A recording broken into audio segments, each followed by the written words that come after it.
بسم اللہ الرحمن الرحیم۔ السلام علیکم دوستو۔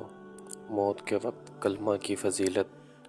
موت کے وقت عالم سکرات میں کلمہ طیبہ نصیب ہونا موت کی سختیوں کو دور کرتا ہے۔ کلمہ پڑھنے سے خاتمہ ایمان پر ہوتا ہے، جان آسانی سے نکل جاتی ہے۔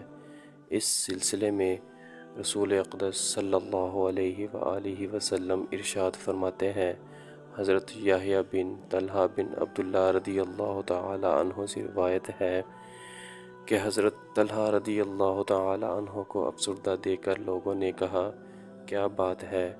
انہوں نے کہا، بے شک میں نے رسول اللہ صلی اللہ علیہ وآلہ وسلم سے سنا ہے کہ مجھے ایک کلمہ معلوم ہے، جو شخص اسے موت کے وقت پڑھے تو اس سے موت کی تکلیف دور ہو جائے گی، چہرے کا رنگ چمکنے لگے گا اور آسانی دیکھیں، مگر مجھے وہ کلمہ پوچھنے کی جرت نہیں ہوئی۔ حضرت عمر رضی اللہ تعالی عنہ نے فرمایا، بے شک مجھے معلوم ہے۔ تو انہوں نے پوچھا، کیا ہے؟ حضرت عمر رضی اللہ تعالی عنہ نے فرمایا کہ ہمیں معلوم ہے کہ کوئی کلمہ اس سے بڑا نہیں جو حضور صلی اللہ علیہ وآلہ وسلم نے اپنے چچا ابو طالب کو پیش کیا تھا، وہ ہے لا الہ الا اللہ۔ حضرت طلحہ نے کہا، تو کیا یہی ہے؟ فاروق اعظم نے فرمایا، واللہ یہی ہے۔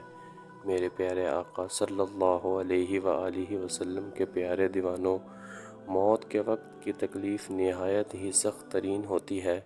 فرمایا گیا کہ جسم پر تلوار کی ضربیں لگائی جائیں تو اتنی تکلیف نہیں ہوتی جتنی جسم سے روح نکلتے وقت ہوتی ہے۔ میرے پیارے آقا صلی اللہ علیہ وآلہ وسلم کے پیارے دیوانوں، کلمہ طیبہ یعنی لا الہ الا اللہ محمد الرسول اللہ صلی اللہ علیہ وآلہ وسلم موت کے وقت ہونے والی تکلیف سے نجات کا ذریعہ ہے۔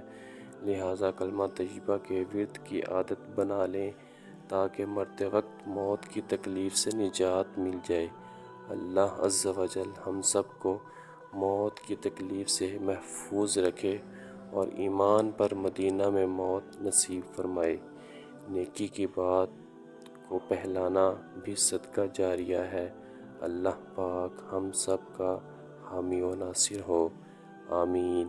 تمام دوستوں سے گزارش ہے کہ ویڈیو کو لائک اور شیئر کر دیں اور چینل کو سبسکرائب کر دیں تاکہ اس طرح کی ہر انفارمیٹیو ویڈیو آپ تک سب سے پہلے پہنچے۔